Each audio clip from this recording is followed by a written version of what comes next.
नमस्कार दोस्तों, कैसे हैं आप सभी लोग। आशा करता हूँ बहुत अच्छे होंगे। स्वागत है आपका एक बार फिर से हमारे YouTube चैनल हॉन्टेड हेवेंस में। दोस्तों, आज एक ऐसी घटना की कहानी लेकर आ गया हूँ जिसका पूरा गांव साक्षी है। गांव के बच्चे से लेकर बूढ़े इंसान तक ने उस शैतान को देखा, महसूस किया, फील किया और उस गांव के प्रत्येक व्यक्ति की सोच पैरानॉर्मल वर्ल्ड की तरफ जुड़ गई। मतलब विश्वास हो गया कि अगर दुनिया में ईश्वरीय शक्ति है तो शैतानी शक्ति भी जरूर है कहीं ना कहीं। पनडुब्बा, जल पिशाच, पानी वाला भूत, क्या आप लोगों को भी इनके ऊपर विश्वास है? अगर नहीं है तो कोई बात नहीं, लेकिन आज की इस वीडियो के बाद आप लोगों की भी सोच पूरी तरह बदल जाएगी। राजस्थान के एक छोटे से गांव में सब कुछ ठीक ठाक चल रहा था। आज से कुछ साल पहले अचानक से बारिश के मौसम में इस गांव में बारिश नहीं होती है, अकाल पड़ने लगता है पानी का। अब पानी का अकाल पड़ेगा तो जाहिर सी बात है कुछ भी ठीक नहीं रह पाएगा। गांव की सारी खेती बाड़ी भी सूखने लगती है, लोगों की फसलें बर्बाद होने लगती है, यहाँ तक कि छोटे छोटे पशु पक्षी भी प्यास के कारण, पानी की कमी के कारण मरने लगते हैं।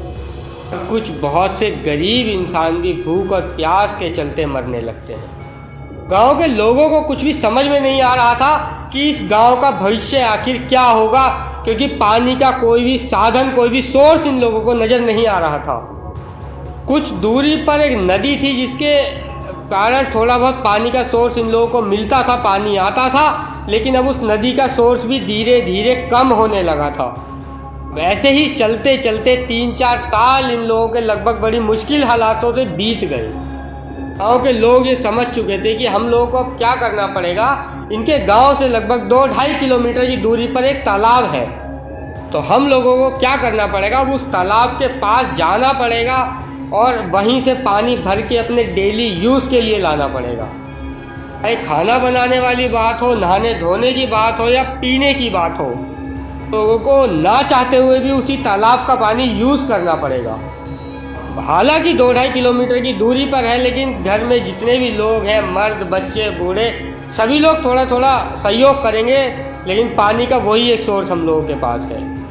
फाइनली दोस्तों, गांव के लोग यही करने लगे और धीरे धीरे करके गांव की ज़िंदगी ट्रैक पे आनी शुरू हो गई, थोड़ी थोड़ी करके। फिर कुछ समय के बाद गांव में ये बात फैलती है कि गांव का एक बूढ़ा व्यक्ति गांव के बीच चौराहे में बैठ के जोर जोर से चिल्ला रहा है कि उस तालाब में एक भूत रहता है। मैंने खुद उस भूत को देखा है, वो दिखने में बेहद खौफनाक और खतरनाक है।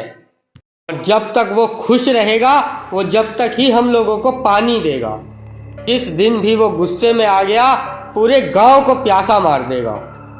कुछ भी कर लेंगे, हम लोगों को पानी नहीं मिल पाएगा। अब गांव के किसी भी व्यक्ति ने उस बूढ़े आदमी की बात पर विश्वास नहीं किया, क्योंकि वो बूढ़ा आदमी ये सारी बातें अपने होशो हवास में नहीं बोल रहा था, बल्कि शराब के नशे में धुत होकर कह रहा था। इसीलिए किसी ने भी उसकी इन बातों पर विश्वास नहीं किया। फिर अगले दिन सुबह सुबह गांव की एक औरत उस तालाब के पास गई पानी भरने के लिए, 2 बाल्टी लेकर अपने साथ। उसने भी कुछ देखा जो कि बेहद डरावना था। उसने देखा कि तालाब के दूसरे किनारे पर एक औरत सफ़ेद साड़ी में बड़ी लंबी चौड़ी हट्टी कट्टी पानी के बिल्कुल किनारे पर बैठी हुई है, और उस औरत के हाथ में अच्छी खासी एक बड़ी सी मछली है, और उसको उछाल उछाल कर उसको पता नहीं क्या कर रही है, खिला रही है, उस मछली से खेल रही है। औरत ने उसकी तरफ ध्यान से देखा और सोचने लगी कि आखिर कर क्या रही है, मछली के साथ कैसे खेल रही है, खिला रही है उसको। और इसके देखते ही देखते उस औरत ने अपना बड़ा सा मुंह खोला, बड़े बड़े दांत निकाले और उस मछली को ऐसे ही कच्चा नोच कर चबा चबा कर खाने लगी, और मछली बुरी तरीके से तड़पने लगी। औरत ने जैसे ही उसे ऐसा करते हुए देखा, ये बहुत बुरी तरीके से घबरा गई, अपनी बाल्टी वहीं तालाब के पास फेंक कर भागी है अपने गांव की तरफ, भाई बहुत बुरी तरीके से। इसने भी जाकर गांव वालों को वही सेम चीज़ बताई। और वो जो बूढ़ा आदमी जो कह रहा था वो बिल्कुल सही कह रहा था। उस तालाब के पास सही में एक भूतनी रहती है, हो ना हो वो पानी वाली भूतनी है। वो पनडुब्बा हो सकती है, जल पिशाचनी हो सकती है। ने जब गांव में सबको ये बात बताई तो गांव वालों ने इसकी बातों को लाइटली ना लेते हुए सीरियस लिया, क्योंकि कोई भी नॉर्मल इंसान इतने बड़े बड़े दांत निकालकर इतनी बड़ी मछली को ऐसे चबा चबा कर नहीं खा सकता। दूसरी बात ये कि इतनी बड़ी मछली आखिर उस तालाब के अंदर कैसे और कहां से आ सकती है। तो ना हो ये सब कुछ करा धरा किसी न किसी भूत का है भाई। गांव के सभी लोगों ने सोचा कि चलो थोड़ा उजाला होने से पहले, मतलब सुबह का टाइम था, तो हम लोग भी सब उस तालाब के पास चलते हैं और रंगे हाथों चलकर उस भूतनी को पकड़ते हैं। सब लोग पहुंच गए उस तालाब के किनारे और जाकर देखते हैं तो क्या पाते हैं कि तालाब का जल स्तर, पानी का स्तर बिल्कुल नीचे जा चुका है। जितना भी बचा कुचा उसमें नीचे पानी है वो भरने लायक नहीं है, बिल्कुल सड़ी हुई उसमें बदबू आ रही है, कीचड़ वाला पानी बचा है बस।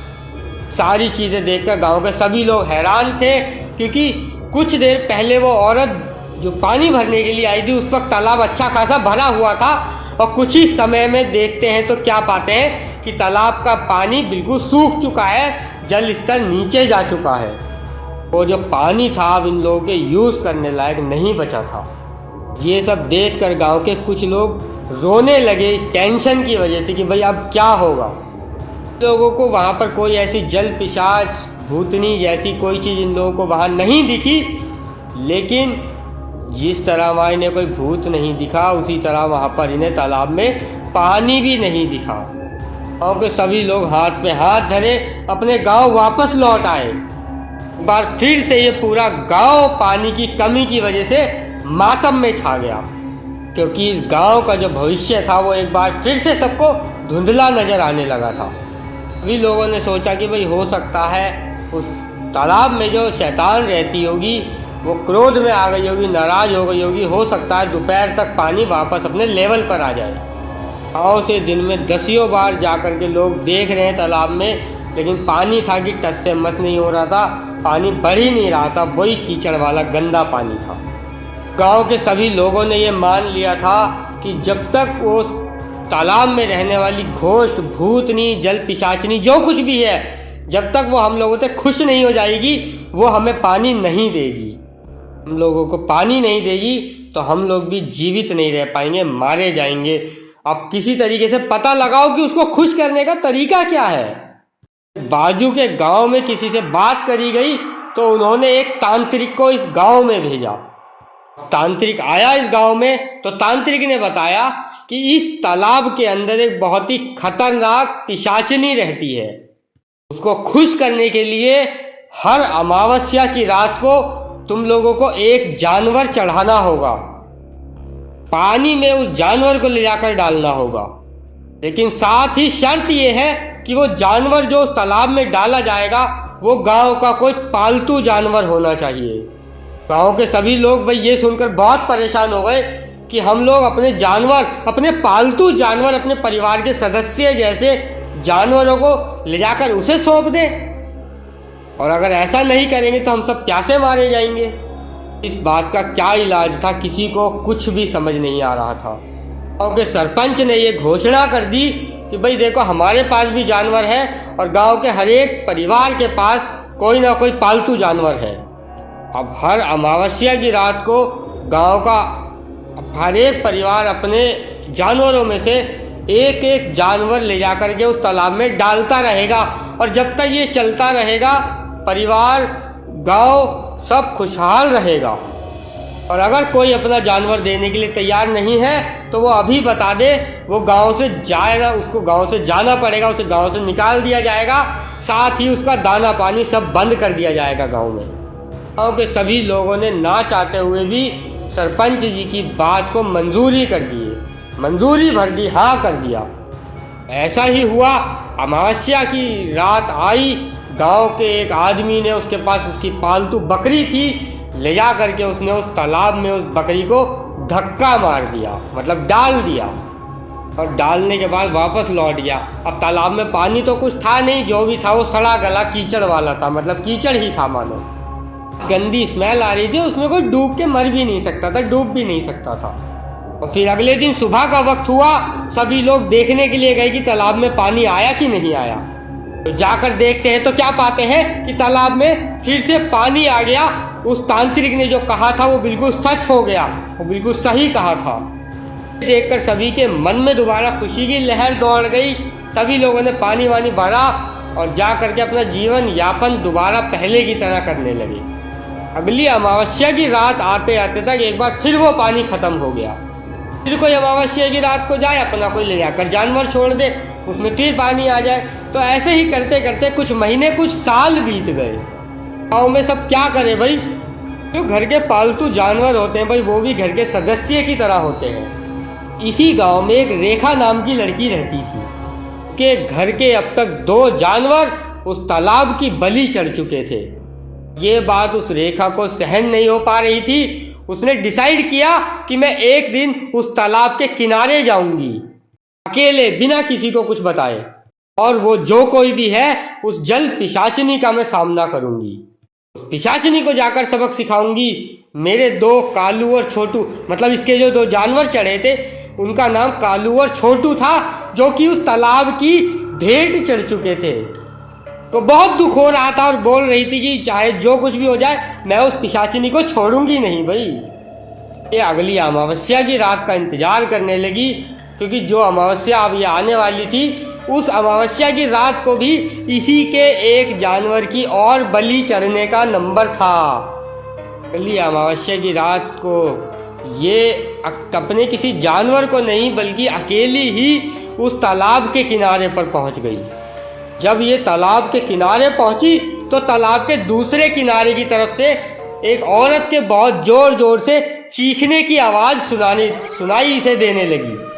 मानो कोई औरत, वो औरत बहुत बुरी तरीके से दर्द में चिल्ला रही हो, गुस्से में आकर चिल्ला रही हो। मिक्स टाइप की आवाज़ आ रही थी और वो चीख सुनकर रेखा बहुत बुरी तरीके से घबरा गई थी। इसके पूरे शरीर ठंडा पड़ चुका था। जाहिर सी बात है, किसको डर नहीं लगेगा। एक पिशाचिनी, एक भूतनी दर्द से रो रही थी, गुस्से में चीख रही थी। फाइनली फिर रेखा ने बड़ी हिम्मत करके चिल्लाया, कौन हो तुम? क्यों तुमने गांव वालों की जिंदगी खराब करके रखी है? तालाब हमारा था, तुमने कहां से आकर यहाँ अपना बसेरा बना लिया? निकल जाओ यहाँ से। जैसे ही रेखा ने ये बात बोली है कि तालाब के दूसरे छोर पे से बहुत खतरनाक तरीके से, बहुत जोर जोर से हंसने की आवाज़ सुनाई देने लगी। हंसी के साथ साथ एक धुंधली सी आकृति उस दूसरे छोर में उभरने लगी। पूरी आकृति एक औरत की आकृति जैसी हो गई। बहुत लंबी चौड़ी, हट्टी कट्टी, और बाल उसके जमीन को छूते हुए बड़े लंबे लंबे, खतरनाक तरीके से। वो धीरे धीरे करके तालाब में उतरने लगी और धीरे धीरे करके रेखा के नज़दीक आने लगी, इसकी ओर बढ़ने लगी। ये भी अपने कदम धीरे धीरे पीछे करने लगी और रेखा इसको डरी हुई आवाज़ में कहती है, मेरे पास आकर कोई फ़ायदा नहीं, कोई भी अपने साथ जानवर लेकर नहीं आई हूँ, और तुम्हें सिर्फ इतना बताने आई हूँ कि आज के बाद से तुम्हें कोई भी जानवर की भेंट नहीं मिलेगी। हमारे गांव का कोई भी जानवर अब तुम्हारी बलि नहीं चढ़ेगा। इस तालाब को छोड़कर यहाँ से जाना होगा। वो गुस्से से कहती है, ऐसे कैसे छोड़कर जाना होगा? ये जगह हमेशा से मेरी थी, बल्कि तुम लोगों ने यहाँ पर आकर मुझे परेशान करना शुरू किया। परेशान मुझे करा ही है तो भुगतना भी पड़ेगा। भुगतो, भुगत तो रहे ही थे तुम लोग इतने दिनों से, और आज तो तू मेरा खाना भी मेरे पास लेकर नहीं आई है, इसीलिए आज तू ही मेरा खाना बनेगी, समझ ले।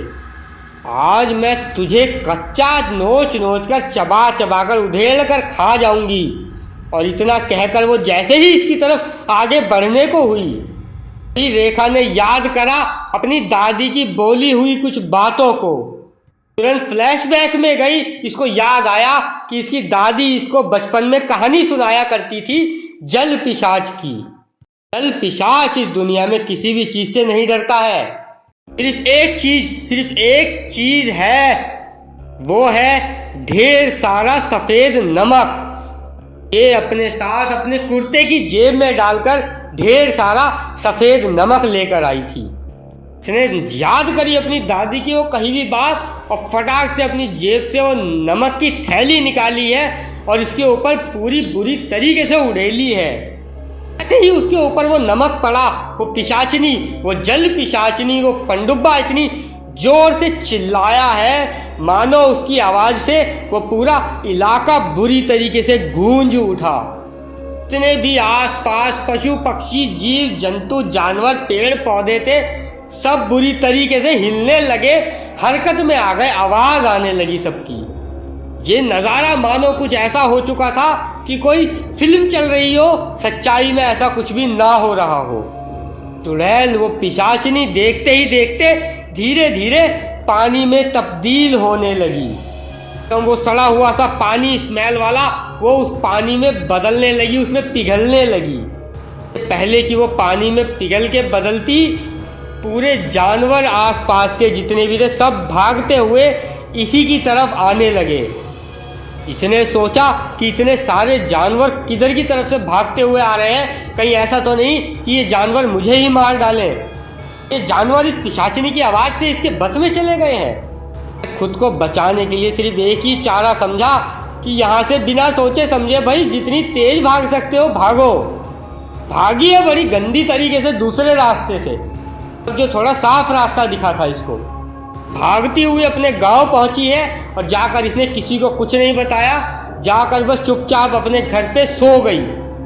अब अगले दिन सुबह जागकर, बहुत जल्दी जागकर चौराहे पे जाकर चिल्ला कर सबको बुलाया और पूरी बात बताई। ये सब सुनकर सभी लोग पहले इसके ऊपर बहुत बुरी तरीके से गुस्सा करे, लेकिन तभी सरपंच जी ने कहा कि अगर रेखा ने अकेले इतनी हिम्मत वाला, इतनी बहादुरी वाला काम करा है तो हम सबको एक बार जाकर तालाब के पास देखना चाहिए। अभी थोड़ी सुबह हो जान दो, मतलब सुबह हो चुकी थी, थोड़ा दिन निकल जान दो, उजाला हो जान दो, अंधेरे में नहीं जाएंगे। सुबह शाम के 7 बजे करीब गांव के सभी लोग, किसी के हाथ में लाठी है, किसी के हाथ में कुल्हाड़ी भाला, इस तरह के हथियार लेकर पहुंच गए भाई सभी लोग तालाब के किनारे। देखते हैं तो क्या पाते हैं कि तालाब में पूरा पानी भरा पड़ा है। ना कोई नेगेटिविटी समझ में आ रही है, ना कोई बदबू दुर्गंध सड़ी हुई स्मेल समझ में आ रही है। क्योंकि सभी लोग बहुत हैरान कि भाई रेखा ने किसी जानवर की भेंट भी उसको नहीं दी, फिर भी तालाब में पानी आ गया। तो दोस्तों फाइनली सभी ने ये मान लिया कि रेखा की बहादुरी की वजह से पिछली रात को वो जल पिशाचिनी, वो पनडुब्बा आखिरकार मारी गई, खत्म हो गई, हमेशा के लिए इस दुनिया से मिट गई। फिर क्या था, उस दिन के बाद से गांव में कभी भी पानी की किल्लत, पानी की कमी नहीं हुई। कहीं किसी को उस तालाब के किनारे से किसी भूत की प्रेजेंस महसूस हुई। फाइनली जल पिशाचिनी का आतंक इस गांव से कंप्लीटली पूरी तरह से ख़त्म हो गया। इस पूरी की पूरी कहानी, घटना की जानकारी मुझे किसी और ने नहीं बल्कि रेखा की ही एक परिवार के सदस्य ने, आकृति नाम की लड़की ने लिखकर भेजी। बोली कि ये बहुत पहले की बात है, बहुत पहले की कहानी है, लेकिन आज भी हम लोग रेखा जी की बहादुरी की कहानी पूरे गांव में शेयर करते हैं, पूरे गांव को सुनाते हैं। और दूसरी तरफ इसने रिक्वेस्ट करी कि आप ये कहानी सभी को बताइए, लेकिन हमारे गांव का नाम मत बताइएगा, इससे प्रॉब्लम हो सकती है। मैंने बोला भाई ठीक है, इसलिए आप लोगों के सामने लेकर आया। और इससे सीख भी मिलती है कि अगर बहादुरी के साथ सामना किया जाए तो किसी भी बड़े से बड़े शैतान का भी खात्मा किया जा सकता है। तो इसी एक नोट के साथ इस कहानी का अंत करते हैं। आप लोगों को कहानी कैसी लगी कमेंट करके ज़रूर बताइएगा। लाइक करें, अच्छी लगी हो तो चैनल को सब्सक्राइब करना ना भूलें। अगर आप लोगों के पास भी ऐसा ही कोई किस्सा या कहानी है तो मुझे लिख भेजिए, हो सकता है हमारा अगला एपिसोड आप लोगों के हिसाब से बन रहा हो। तो कल फिर मिलते हैं एक नए खौफनाक से एपिसोड के साथ। आज के लिए इतना ही। गुड नाइट, शुभ रात्रि, शब्बा खैर, जय श्री राम।